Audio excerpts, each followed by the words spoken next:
हाँ, तो मैं कह रहा था कि ये जो मोदी हैं उन्होंने हिंदुओं को महाविनाश की ओर ढकेल दिया है और वो हिंदुओं सनातन के महादानव साबित हुए हैं। ये जो विकास का जो जाल है, ये जो एयरपोर्ट हैं, ये जो सड़कें हैं, ये जो इकोनॉमी है, जो ये है, वो सब कुछ जो है वो इस ट्रांसफ़र करने के लिए है। इतना विकासशील देश अगर इस्लामिक देश होगा तो क्या बुरा है, समझ रहे हैं ना।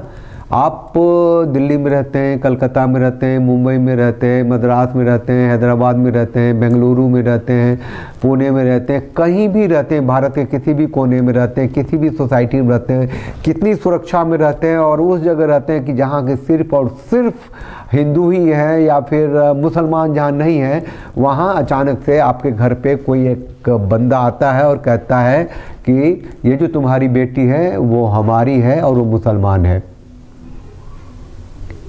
क्या करेंगे आप? क्या रिएक्शन होगा? क्या करेंगे? फाड़ देंगे, चीर देंगे उसको, कहेंगे पागल है? क्या करेंगे? अगर कोई हिंदू होगा तो आप उसको डंडिया देंगे, थूकेंगे, उसके ऊपर मार देंगे, पुलिस को बुला लेंगे। अगर मुसलमान होगा तो आपका बवासीर का खून मुंह से निकल आएगा। सिर्फ कह दे तो ये गुलामी है, यहाँ तक ले आए हैं मोदी जी अपने एपीजमेंट से, जबकि वो पूरा का पूरा जो रक्तबीज हैं, वो जो महादानव हैं, वो जो मलच हैं, उनका फियर खत्म हो गया है। और जब फियर खत्म होगा तो वो जरूर करेंगे जो उनका मजहबी कृत्य है, जिससे उनको जन्नत मिलती है। जय सिया राम, हरिओम। मोदी ने भारत के हिंदुओं को, सनातनियों को महाविनाश की तरफ धकेल दिया है। और ये जो संदेश खाली है, ये दशा है, दिशा है पूरे भारतवर्ष की, ये बताने के लिए आया हूँ। और थोड़ा सा ऐतिहासिक परिप्रेक्ष्य में भी बातें कर लूँगा। डरने की बात नहीं है, ना ही मैं डराने आया हूँ। आप सच को स्वीकार करेंगे तो जो चीज़ें तत्काल हो जाएंगी, हो सकता है थोड़ी देर बाद हो, आपको शायद कोई रास्ता मिल जाए, संघर्ष करने का कोई नया आयाम मिल जाए। मुद्दे पे आते हैं, उससे पहले एक छोटी सी बात कह दें कि यही ज्वाइन बटन है, आप ले सकते हैं, लीजिए। मेंबरशिप का बटन है और जब आप मेंबरशिप लेते हैं तो चैनल को मजबूत करते हैं।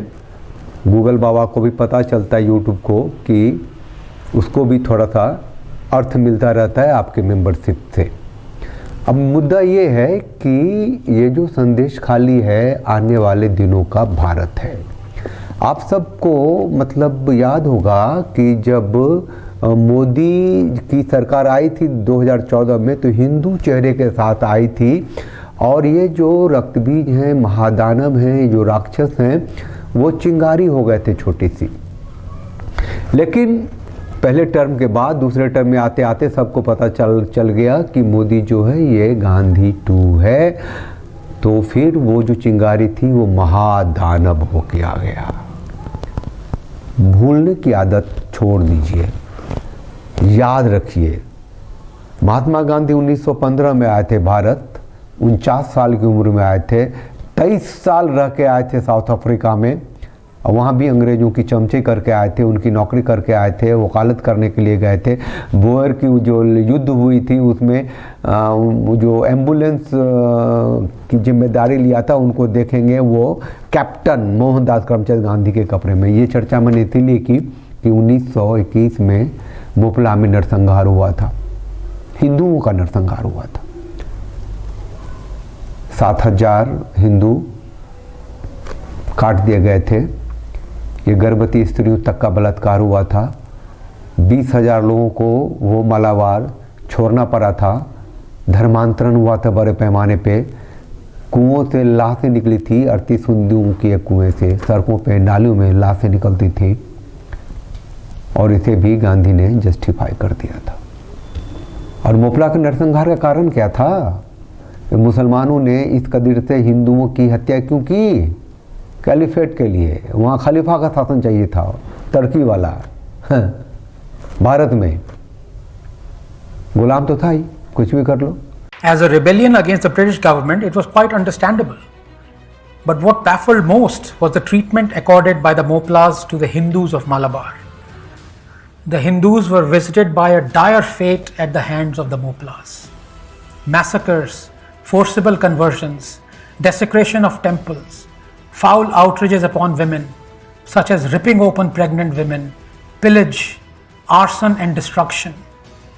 In short, all the accompaniments of brutal and unrestrained barbarism were perpetrated freely by the Moplas upon the Hindus until such time as troops could be hurried to the task of restoring order through a difficult and extensive tract of the country. Gandhi तो आ ही गए थे, अंग्रेजों के पिट्ठू, और आए थे तो ईश्वर ने उनको इतनी लंबी उम्र दी कि क्या बताएं। 1946 में जब डायरेक्ट एक्शन डे हुआ पाकिस्तान के लिए, तो हिंदुओं को मारने लगे ना। जिन्ना का था कॉल, सोहराब मोदी था वहाँ का, 20,000 लोग अनऑफिशियली हिंदू,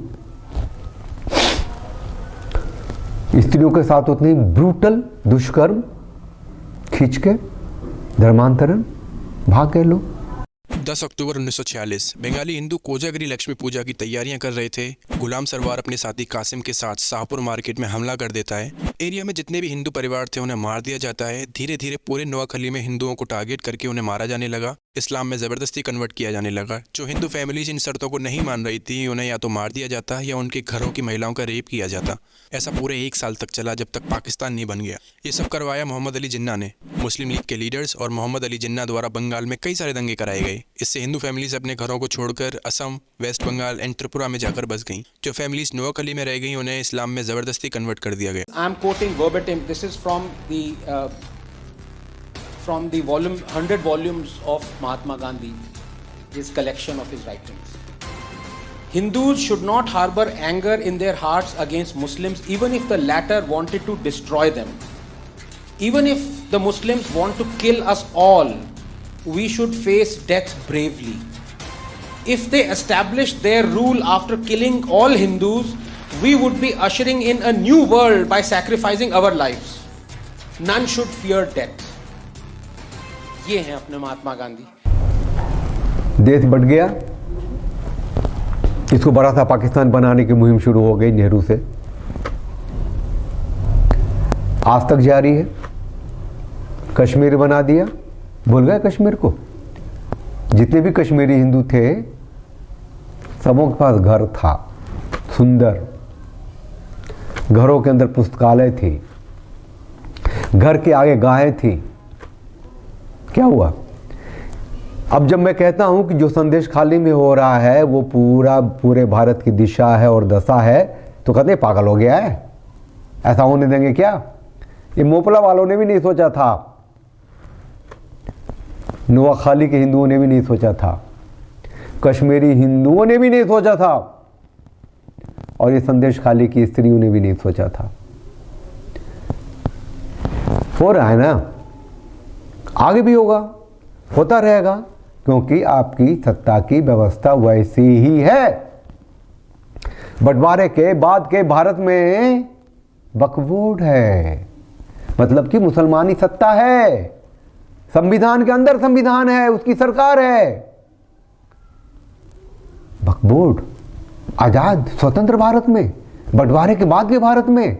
आप सोचिए, अगर मुझे ऐसी पावर दी गई होती कि मैं किसी भी जगह को मंदिर की संपत्ति घोषित कर सकता हूं, और मैं जब से कहूं कि ये मंदिर की संपत्ति है और मैं कहूं ये मंदिर का यूजर है, तो क्या उसको मान्यता दी जाती? आज तक कोई ऐसा कानून इस देश में नहीं बना है जिसने इस तरह के किसी कंसेप्ट को मान्यता दी हो।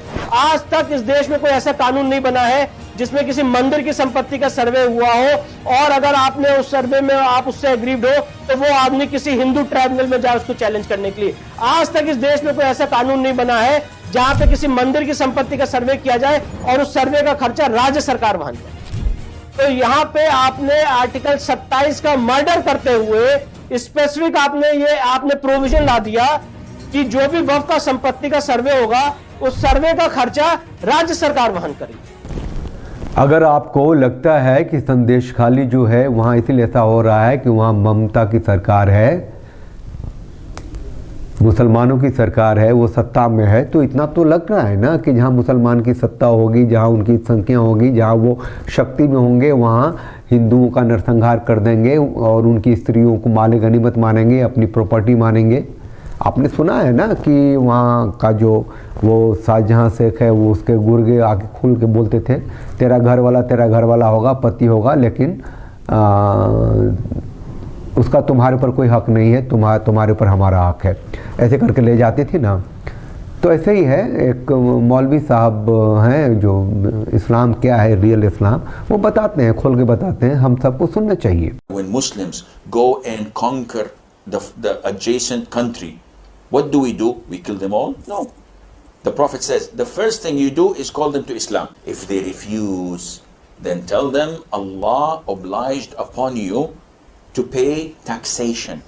In return, when enemy comes and attack your country, you don't fight. We Muslims protect you.